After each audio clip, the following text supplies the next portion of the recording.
தொடர்ச்சியாக அல்லாஹ் சுப்ஹானஹு வ தஆலா சூரத்துல் கஹ்ஃப்ல சொல்லக்கூடிய ஈமானிய பாடங்களை பார்த்து வருகிறோம். அந்த வகையில் நேற்றைய தினம் அல்லாஹ் சுப்ஹானஹு வ தஆலா மறுமை நாளில் நடக்கவிருக்கின்ற அந்த பயங்கரமான நிகழ்வை வர்ணித்துக் கொண்டிருக்கக்கூடிய அந்த காட்சியினை நாம் பார்த்தோம். அல்லாஹ் சுப்ஹானஹு வ தஆலா இந்த பூமியை கட்டாந்தரையாக்கி இந்த பூமியிலே அடையாளமாக வைக்கப்பட்டிருக்கக்கூடிய மலைகளை எல்லாம் ஒன்றுமில்லாமலாக்கி மக்களை எல்லாம் தனக்கு முன்னால் சஃபு சஃபா அணி அணியாக அல்லாஹ் சுப்ஹானஹு வ தஆலா நிப்பாட்டி அவர்களை விசாரணைக்காக தயார்படுத்துகிறான். அந்த சந்தர்ப்பத்தில் அல்லாஹ் சுப்ஹானஹு வ தஆலா அவர்களுடைய குறிப்பாக அநியாயக்காரர்கள் பாவம் செய்யக்கூடியவர்களுடைய நிலைமையை அல்லாஹ் தஆலா வர்ணித்து காமிக்கிறார். வஉதிஅல் கிதாபு, அந்த சந்தர்ப்பத்தில் அவர்களுடைய செயல்களுக்கான ஏடுகள் வைக்கப்படும். முஜ்ரிமீன முஷ்ஃபிகீன மிம்மா ஃபீஹி, முஜ்ரிம்கள் பாவம் செய்தவர்கள் அழிச்சாட்டியம் செய்தவர்கள் அவர்கள் அந்த புத்தகத்தில் இருப்பதை பார்த்துவிட்டு மிக கடுமையாக பயந்து கொண்டிருப்பதை நீ காண்பாய். யகூலு யா வைலதனா மாலி ஹாதல் கிதாப் லா யுகாதிரு சகீரத்தன் வலா கபீரத்தன் இல்லா அஹ்ஸாஹா. ஐயோ கொடுமையே, என்ன இந்த புத்தகம், நம்ம செய்திருக்கக்கூடிய சின்ன செயலாக இருந்தாலும் அல்லது பெரிய செயலாக இருந்தாலும் எல்லாத்தையும் சேர்த்து இது கணக்கெடுத்து வச்சிருக்குதே என்று சொல்லி அவர்கள் அந்த சந்தர்ப்பத்திலே புலம்புவார்களாம். அடுத்து அல்லாஹ் சுப்ஹானஹு வ தஆலா சொல்லி காமிக்கிறான், வஜது மா அமிலு ஹாதிரா, அவர்கள் இத்தனை காலம் செய்து கொண்டிருந்ததை தான் அவர்களுக்கு முன்னாடி காண்பிக்கப்பட்டிருப்பார்கள். வலா யظ்லிமு ரப்புக அஹதா, உன்னுடைய இறைவன் யாருக்கும் அநியாயம் செய்து விட மாட்டான் என்று அல்லாஹ் சுப்ஹானஹு வ தஆலா சொல்லி காமிக்கிறான். இதற்கு மேலிருக்கக்கூடிய வசனங்கள்ல அல்லாஹ் சுப்ஹானஹு வ தஆலா காஃபிர்களை பார்த்து நீங்கள் மறுபடியும் மீண்டும் நம்ம இடத்துக்கு வரமாட்டீர்கள் என்று நினைத்துக் கொண்டிருந்தீர்கள். ஆனால் அல்லாஹ் சுப்ஹானஹு வ தஆலா உங்களை கொண்டு வந்து விட்டார். நீங்கள் உங்களுடைய செயல்பாடுகள் எதுவும் கணக்கு செய்யப்படாது அப்படின்னு நினைச்சிட்டு இருந்தீர்கள். அல்லாஹ் சுப்ஹானஹு வ தஆலா உங்களுடைய செயல்களை நுணுக்கமாக அல்லாஹ் தஆலா கணக்கெடுத்து வைத்திருப்பான். வஉதிஅல் கிதாப், வேதம் அதாவது ஒரு அந்த புத்தகம் வைக்கப்படும் பொழுது என்று அல்லாஹ் தஆலா சொல்றான். புத்தகம் வைக்கப்படும் பொழுது, இங்கே வைக்கப்படும் போது அல்லாஹ் சுப்ஹானஹு வ தஆலா மறுமை நாள்ல 3 முறை மக்களை எடுத்து காமிப்பான். முதலாவது 2 முறை இலகுவான முறையில் இருக்கும். ஆனால் 3வது முறை அவர்களுக்கு கடுமையான விசாரணை இருக்கும். முதலாவது அல்லாஹ் சுப்ஹானஹு வ தஆலா அவர்களுக்கான ஏடுகளை அவர்கள் கொடுப்பான். ஒவ்வொரு தனி மனிதருக்கான ஏடையும் அல்லாஹ் சுப்ஹானஹு வ தஆலா அவர்களுடைய கரங்களிலே கொடுப்பான். நல்லவர்களாக இருந்தால் அவர்கள் அதை வலக்கரத்திலே வாங்குவார்கள், கெட்டவர்களாக இருந்தால் அதை அவர்கள் இடக்கரத்திலே வாங்குவார்கள். அல்லது அல்லாஹுக்கு முன்னாடி அந்த ஏடுகள் விரிக்கப்பட்டிருக்கும், அல்லாஹுக்கு முன்னாடி காட்டப்பட்டிருக்கும், அல்லது அந்த மனிதருக்கு முன்னாடி அவருடைய செயல்பாடுகள் எல்லாம் காட்டப்படும். அதில் இருக்கக்கூடிய ஒரு செயலை கூட அவனால் அந்த சந்தர்ப்பத்தில் மறுக்க முடியாது. எல்லாமே அவனுக்கு ஞாபகம் இருக்கும். அவன் செய்திருக்கக்கூடிய செயல்பாடுகள் எவ்வளவு சின்ன செயலாக இருந்தாலும், எவ்வளவு பெரிய செயலாக இருந்தாலும், எவ்வளவு சிறிய வார்த்தையாக இருந்தாலும், எவ்வளவு பெரிய வார்த்தையாக இருந்தாலும் அல்லாஹ் சுப்ஹானஹு வ தஆலா மிக நுணுக்கமாக அதை கணக்கெடுத்து வைத்திருப்பான். அதான் முஜ்ரிமீன முஷ்ஃபிகீன மிம்மா ஃபீஹி, அந்த இடத்துல பாவம் செய்தவர்கள், குற்றம் செய்தவர்கள் அவர்கள் எல்லாம் மையத்தில நெடுநடுங்கி கொண்டிருப்பார்கள். அதை காண்பாய் என்று சொல்லி அல்லாஹ் சுப்ஹானஹு வ தஆலா தன்னுடைய தூதரை பார்த்து சொல்றார். அப்ப யாரெல்லாம் முஸ்லிமாக இருக்கிறாங்களோ, யாரெல்லாம் அல்லாஹ்வை ஈமான் கொண்டிருக்கிறார்களோ அவர்களுக்கு அந்த சந்தர்ப்பத்தில் எந்த பயமும் கிடையாது, எந்த வருத்தமும் கிடையாது. ஆனா இருந்த போதிலும் அவர்களும் அந்த தினத்திலே பயந்து கொண்டிருப்பார்கள். இந்த அளவுக்கு பயப்படுவாங்க. அல்லாஹ்வுடைய தூதர் ஸல்லல்லாஹு அலைஹி வஸல்லம் சொல்லி காமிக்கிறார்கள், அல்லாஹ் தஆலா மறுமையினால ஒரு அடியானை கூப்பிடுவான். அவனை கூப்பிட்டு அவனை சுற்றி ஒரு திரையை ஏற்படுத்துவான். அந்த திரைக்கு உள்ளே இருந்து அவன் அல்லாஹ் தஆலா அந்த அடியானுடைய பாவங்களை ஒன்றொன்றாக அல்லாஹ் தஆலா நினைவுபடுத்திக் கொண்டே இருப்பான். இதை செய்தாயா, இதை செய்தாயா, இதை செய்தாயா என்று அல்லாஹ் தஆலா அவனிடத்துல தொடர்ச்சியாக கேட்டுக்கொண்டே இருப்பான். அவனும் வேற வழி இல்லாம நாம் யாரம், யா அல்லாஹ் இதை நான் செஞ்சேன், இதை நான் செஞ்சேன், இதை நான் செஞ்சேன்னு சொல்லி எல்லாவற்றையும் ஒத்துக்கொண்டிருப்பான். எந்த அளவுக்கு ஹத்தா யதுன்ன அன்னஹு கத் ஹலக், தான் அழிச்சிட்டுண்டா, நான் முடிச்சிட்டுண்டா அப்படின்னு சொல்லி அவன் நினைக்கின்ற வரைக்கும் அல்லாஹ் சுப்ஹானஹு வ தஆலாவுடைய செயல்பாடுகள் ஒன்னொன்றா அல்லாஹ் தஆலா நினைவுபடுத்திக் கொண்டே இருப்பான். அவன் நினைச்சா இதற்கு மேல நமக்கு நரகம் தான், இதற்கு மேல நாம எங்கேயும் தப்பிக்க முடியாது என்று சொல்லி நினைத்துக் கொண்டிருக்கும் போது அவர் நல்லடியாராக இருந்தால் அல்லாஹ் சுப்ஹானஹு வ தஆலா இன்றைய தினம் உன்னுடைய பாவத்தை நான் மன்னித்து விட்டேன். உலகத்திலே அதை எப்படி மற்றவருடைய கண்களில் இருந்து மறைத்தனோ அதே போன்று இன்று மற்றவருடைய கண்களில் இருந்து அதை மறைத்து உனக்கு நான் மன்னிப்பை வழங்கி விட்டேன் என்று சொல்லி அல்லாஹ் சுப்ஹானஹு வ தஆலா நல்லடியாராக இருந்தால் அவருடைய பாவத்தை அன்றைய தினம் மன்னித்து விடுவார். இதே கெட்டவராக இருந்தால் அவருடைய பாவ செயல்கள் அவருக்கு எடுத்து காட்டப்படும். அவருடைய செயல்பாடுகள் முழுக்க முழுக்க அவருக்கு விரித்து காட்டப்படும். அல்லாஹ் சுப்ஹானஹு வ தஆலா சொல்லி காமிக்கிறார், வகுல்ல இன்சான் அல்ஸம்னாஹு தாயிரஹு ஃபீ உனுகி. ஒவ்வொரு மனிதருக்கும் அவருடைய கழுத்துல ஒரு தாயிரா தொங்கோடப்பட்டிருக்கும். அல்லாஹ் சுப்ஹானஹு வ தஆலா என்ன பண்ணுவான், அந்த தாயிராவை புத்தக வடிவில மாற்றி அவருடைய கைகள்ல கொடுப்பான். கொடுத்து இக்ரா கிதாபக், உன்னுடைய வேதத்தை உன்னுடைய புத்தகத்தை நீயே படிச்சுப்பார், உன்னுடைய புத்தகத்தை நீயே படிச்சுப்பார். கஃபா பி நஃப்ஸிகல் யௌம ஹஸீபா, இன்னைக்கு உன்னை பத்தி எடை போடுறதுக்கு உன்னைய கணக்கெடுக்கிறதுக்கு நீயே போதுமானவன் அப்படின்னு சொல்லி அல்லாஹ் சுப்ஹானஹு வ தஆலா அவன் விசாரணை தொடங்குவதற்கு முன்னாடி மனிதர்களையே முதலாவது அவர்களை எடை போட்டுக் கொள்வதற்கு சுய பரிசோதனை செய்து கொள்வதற்கு அல்லாஹ் சுப்ஹானஹு வ தஆலா முதலாவது அவர்களுடைய ஏட்டை கொடுத்து அல்லாஹ் தஆலா அவர்களை சோதிப்பான் என்ற செய்தியை நாம் பார்க்கிறோம்.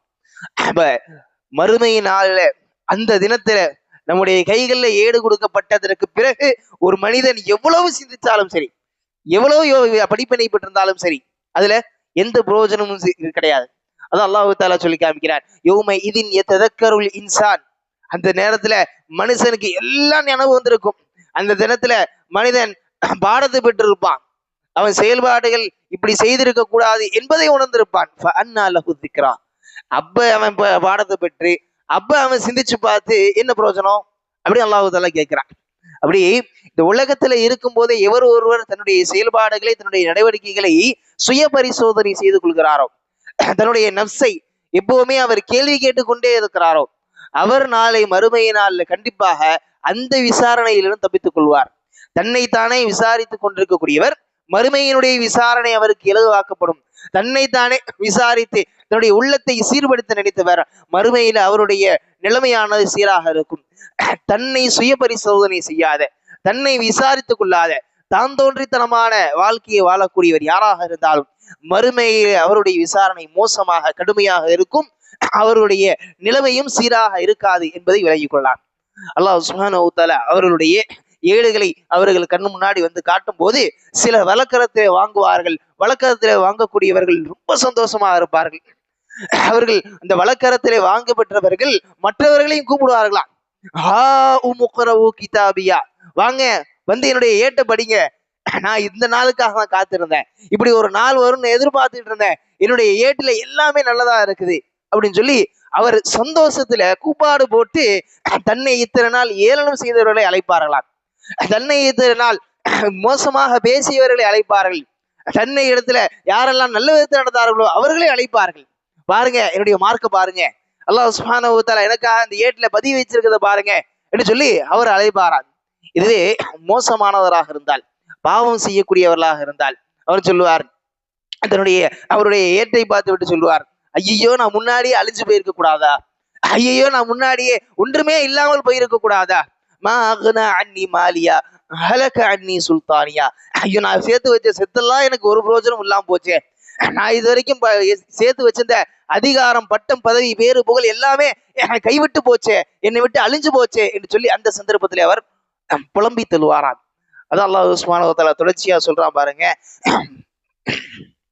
வயகூலுன யா வைலதனா, அவர்கள் சொல்லுவார்கள் யா வைலதனா, ஐயோ கொடுமையே, ஐயோ நாசமே, ஐயோ எங்களுக்கு வந்த நாசமே என்று சொல்லி அவர்கள் அந்த சந்தர்ப்பத்திலே புலம்புவார்கள். அந்த சந்தர்ப்பத்தில் அவர்கள் நாசத்தை அழைப்பார்கள், அதுக்கு மேல அவர்கள் அழிவை அழைப்பார்கள். அதற்கு மேல அழிவை அழைத்தாலும் அதில் எந்த பிரயோஜனமும் கிடையாது. எப்படி அவர்கள் அழிவை அழிக்க முடியும்? இதற்கு மேல அவர்களுக்கு மரணம் என்பதே கிடையாது, இதற்கு மேல அவர்களுக்கு அழிவு என்பதே கிடையாது. இருந்தாலும் அவர்கள் அழிவை அழைச்சாலும் அதற்கு எந்த பதிலும் அவர்களுக்கு கிடைக்கும் போது கிடையாது. அவ்வளவு கஷ்டத்துல, அவ்வளவு பயத்துல அவர்கள் என்ன சொல்றதுன்னு தெரியாம தங்கள் கைகளை பிசைஞ்சு கொண்டு அவர்கள் அழிவை அழைத்து யா வைலத்தனா, ஐயோ எங்களுக்கு நேர்ந்த கொடுமையே அல்லது எங்களுக்கு வரக்கூடிய அழிவே என்று சொல்லி அவர்கள் சொல்லுவார்கள். மாலி ஹாதல் கிதாப், இந்த வீட்டுக்கு என்ன ஆச்சு, லா யுகாதிரு சகீரத்தன் வலா கபீரத்தன், எந்த ஒரு சின்ன விஷயத்தை விடல, எந்த ஒரு பெரிய விஷயத்தை விடல என்று சொல்லி அவர்கள் புலம்ப ஆரம்பிப்பார்கள். அது இந்த திருமறை குரான் நீங்க ஓதும் போது தெரியும், சூரத்துக்காக போய் ஓதும் போது தெரியும். இந்த மாலி ஹாதல் கிதாப், மாலி அப்படின்றது தனியா இருக்கும், ஹாதல் கிதாப் அப்படின்றது தனியா இருக்கும். எழுத்துக்கள் முதற்கொண்டு இந்த இடத்துல தனியாக இருக்கும். இந்த எழுத்துக்கள் பொதுவாக அரபியினுடைய எழுத்து முறைப்படி இப்படி தனியாக வரக்கூடாது. மா தனியா வரணும், லி ஹாதல் கிதாப் சேர்ந்து வரணும். ஆனா இந்த இடத்துல தனியாக வந்திருக்கு. எதற்காக இப்படி தனியா எழுதியிருக்கிறாங்க அப்படின்னு சொன்னா, மறுமையில அந்த ஒரு மனிதர் பேசக்கூடிய அந்த பேச்சையே அதனுடைய அந்த தாபீர் அவர் உள்ளத்துல வெளிப்படுத்தக்கூடிய அந்த வெளிப்பாட்டையே அழகான முறையில் இந்த இடத்துல அல்லாஹ் சுப்ஹானஹு வ தஆலா சொல்லி காமிக்கிறார். அதாவது அந்த பயத்திலையும் அவர்களுக்கு எதிர்காலத்தை நினைச்சு முஷ்ஃபிகீன் அப்படின்னு சொன்னா எதிர்காலத்தை நினைச்சு பயப்படுறது, எதிர்காலத்தை நினைச்சு நடுங்கிறது. அந்த எதிர்காலத்தை நினைச்சு அந்த நடுக்கத்துல அவர்களுக்கு பேச்சு கூட முழுமையாக வரல, தொடர்ச்சியாக வரல.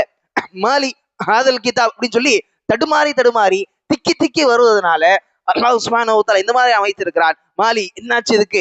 ஹாதல் கிதாப் லா யுகாதிரு ஸகீரத்தன் வலா கபீரா, சின்ன விஷயத்தையும் விடல, பெரிய விஷயத்தையும் அது விடல, எல்லா விஷயத்தையும் நோட் பண்ணி வச்சிருக்குது, எல்லா விஷயத்தையும் செய்து வைத்திருக்கிறது, சேகரித்து வைத்திருக்கிறது என்று அவர்கள் புலம்புவார்களாம். அது சிறிய காரியமாக இருந்தாலும் சரி, நாம் செய்யக்கூடிய நன்மையிலே ரொம்ப சிறிய காரியமாக இருந்தாலும் சரி, அதுவும் என்னதான் நம்முடைய நன்மைகளுடைய ஏட்டில் நாம் கண்டுகொள்வோம். நீங்க நினைக்கிறீங்களா உங்களை சுத்தி இருக்கக்கூடியவர்களை நீங்க சொல்லக்கூடிய நல்ல அழகிய வார்த்தைகள் அது அல்லாஹ் தஆலா பதிவு செய்யாம இருப்பான்னு நினைக்கிறீங்களா? உங்களை சுத்தி இருக்கக்கூடியவர்கள் நீங்க செய்யக்கூடிய சின்ன சின்ன உதவிகள், ஒரு பொருள் கீழே விழுந்துருச்சு எடுத்து கொடுத்துருக்கீங்க, ரோட்ல போறீங்க ஒரு கல் இருக்குது காலால எட்டி உதச்சிட்டு போறீங்க, எல்லாவற்றையும் அல்லாஹ் சுப்ஹானஹு வ தஆலா அந்த இடத்துல பதிவு செய்திருப்பான். அதே மாதிரி நம்ம செய்யக்கூடிய சின்ன சின்ன பாவமான செயல்கள் அது நம்ம பெரியது அது தெரியாது, ஆனா அதையும் அல்லாஹ் சுப்ஹானஹு வ தஆலா பதிவு செய்து வைத்திருப்பான். அதற்கு பாவ மன்னிப்பு கேட்கும் வரை, அதை நாம் சீர் செய்து கொள்ளாத வரை நம்முடைய ஏட்டிலிருந்து அதை அழிக்கப்படாது. முழுமையாக அந்த இடத்திலே அல்லாஹ் சுப்ஹானஹு வ தஆலா அதை நிலைநிறுத்தி வைத்திருப்பான். அல்லாஹ் தஆலா அதை கண்காணித்துக் கொண்டிருக்கிறான் என்கின்ற ஒரு எண்ணம் எவருடைய உள்ளத்தில் வருகிறதோ அவர்தான் அதை மாற்றிக்கொள்ளவும் அதிலிருந்து பாவ மன்னிப்பு கேட்பதற்கும் அவருடைய உள்ளம் பழகும். எவர் ஒருவருக்கு அந்த எண்ணம் இல்லையோ கண்டிப்பாக அவருடைய பாவமானது அந்த அவருடைய ஏட்டில பதிவு செய்யப்பட்டிருக்கும். நாளை மறுமை நாள் வரும்போது அவர்களுக்கு முன்னால் அவர்கள் செய்த அந்த செயல்களை அவர்கள் பார்த்து கொண்டிருப்பார்கள் என்று அல்லாஹ் சுப்ஹானஹு வ தஆலா சொல்றார். இருந்த போதிலும் வலா யظ்லிமு ரப்புக அஹதா, இருந்தாலும் அல்லாஹ் சுப்ஹானஹு வ தஆலா உன்னுடைய இறைவன் யாருக்கும் அநியாயம் செய்து விட மாட்டான், யாருக்கும் அநியாயம் செய்து விட மாட்டான். அல்லாஹ் சுப்ஹானஹு வ தஆலா அவன் இரக்க முடியவன். அந்த நாளில் மிக பயங்கரமாக கோபத்தில் இருப்பான். ஆனால் அந்த கோபம் அவனை அநியாயம் செய்ய வைத்து விட வராது, நீதி தவற வைத்து விட வராது. மாறாக அவர்கள் செய்த செயலுக்கான கூலியாக அல்லாஹ் சுப்ஹானஹு வ தஆலா எதை தயார் வைத்து வைத்திருக்கிறானோ அதை அல்லாஹ் சுப்ஹானஹு வ தஆலா முழுமையாக குடித்து விடுவான். இதுவே முஃமினாக இருக்கக்கூடிய பட்சத்துல அவர்களுக்கு பலகட்ட சலுகைகள் இருக்குது. முதலாவது அல்லாஹ் தஆலா அவனுடைய தூதரை வைத்து சிபாரிசு செய்ய வைப்பான், மலக்குமார்களை வைத்து சிபாரிசு செய்ய வைப்பான், குர்ஆனையும் நோன்பையும் வைத்து சிபாரிசு செய்ய வைப்பான். தன்னுடைய உற்றார் உறவினர்கள் யாராவது நல்லவர்களாக இருக்கக்கூடிய பட்சத்துல அவர்களை வைத்து அல்லாஹ் சுப்ஹானஹு வ தஆலா சிபாரிசு செய்ய வைப்பான். தன்னுடைய நண்பன் நல்லவனாக இருக்கக்கூடிய பட்சத்துல நண்பனை வைத்து அல்லாஹ் தஆலா சிபாரிசு செய்ய வைப்பான். இப்படி ஏகப்பட்ட பேர் அல்லாஹ் சுப்ஹானஹு வ தஆலா ஒரு மனிதனுடைய பாவங்கள் மன்னிக்கப்படுவதற்காக அவர் சொர்க்கம் நுழைவதற்காக பலரையும் அல்லாஹ் தஆலா சிபாரிசு செய்ய வைப்பான். இறுதியாக அல்லாஹ் தஆலா நரகத்திலிருந்து அவனுடைய கரத்தினால் ஒரு பெருங்கொண்ட கூட்டத்தை அள்ளி சொர்க்கத்துக்குள்ளே போடுவான். இப்படி எப்படியாக இருந்தாலும் ஒரு முஃமினாக இருக்கக்கூடியவர் இறுதியில் சொர்க்கம் நுழைவார். ஆனால் அது வரைக்கும் அவர் அனுபவிக்கக்கூடிய நரக வேதனையானது வார்த்தையால் வர்ணிக்க முடியாத அளவுக்கு மிக கொடூரமாக இருக்கும். அதனாலேயே அந்த இடத்துல இருக்கக்கூடிய முஜ்ரிம்கள், வெறுமன காஃபிர்கள் மட்டும் அல்லாஹ் தஆலா சொல்ல, பொதுவாக பாவம் செய்யக்கூடிய, பொதுவாக குற்றங்கள் செய்யக்கூடிய எல்லாரையும் பற்றி அல்லாஹ் தஆலா சொல்றான். முஷ்ஃபிகீன், பயந்து கொண்டிருப்பார்கள், நட்டு நடுங்கி கொண்டிருப்பார்கள் என்று அல்லாஹ் சுப்ஹானஹு வ தஆலா இந்த இடத்துல அவர்களை வர்ணிக்காமல் பார்க்கிறோம். ஆக அந்த அநியாயம் இழைக்காத அந்த இறைவனிடத்துல நம்முடைய பாவங்களுக்கான மன்னிப்பை நாம் இன்றைய தினத்துல கேட்டு விட்டால், இன்றைய நாம் உலகத்துல வாழும் போதே நம்முடைய பாவ மன்னிப்பை நாம் பெற்றுக்கொண்டால் நாளைக்கு மறுமையில நாம் நிம்மதியான ஒரு வாழ்க்கையை வாழ முடியும். இல்லை என்று சொன்னால் நம்முடைய பாவங்களை நம்முடைய கண்களுக்கு முன்னாடி இருந்து நம்மை நாம் எடை போடும்போது கண்டிப்பாக நாம் நரகவாசி என்பதை முடிவு செய்து பட்டிருப்போம். கண்டிப்பாக இறைவனுடைய சன்னிதானத்தில் இருந்து நாம் அப்புறப்படுத்தப்பட்டிருப்போம் என்பதை நாம் உணர்ந்து கொள்ள வேண்டும். எனவே இந்த உலகத்திலே வாழும் போது நம்மை நாம் சுய பரிசோதனை செய்து கொண்டு நம்முடைய செயல்களுக்காக பாவ மன்னிப்பையும், இனி வரக்கூடிய நாட்களில் நம்முடைய செயல்களை நீதமான செயல்களாக, நல்ல செயல்களாக மாற்றிக்கொள்வதற்கும் அல்லாஹ் சுப்ஹானஹு வ தஆலா அனைவருக்கும் தௌஃபீக் செய்வானாக. வ ஆகிரு தஅவானா அல்ஹம்துலில்லாஹி ரப்பில் ஆலமீன். சுப்ஹானக அல்லாஹும்ம பிஹம்திக அஷ்ஹது அல்லா இலாஹ இல்லா அன்த அஸ்தக்ஃபிருக வ அத்தூபு இலைக்.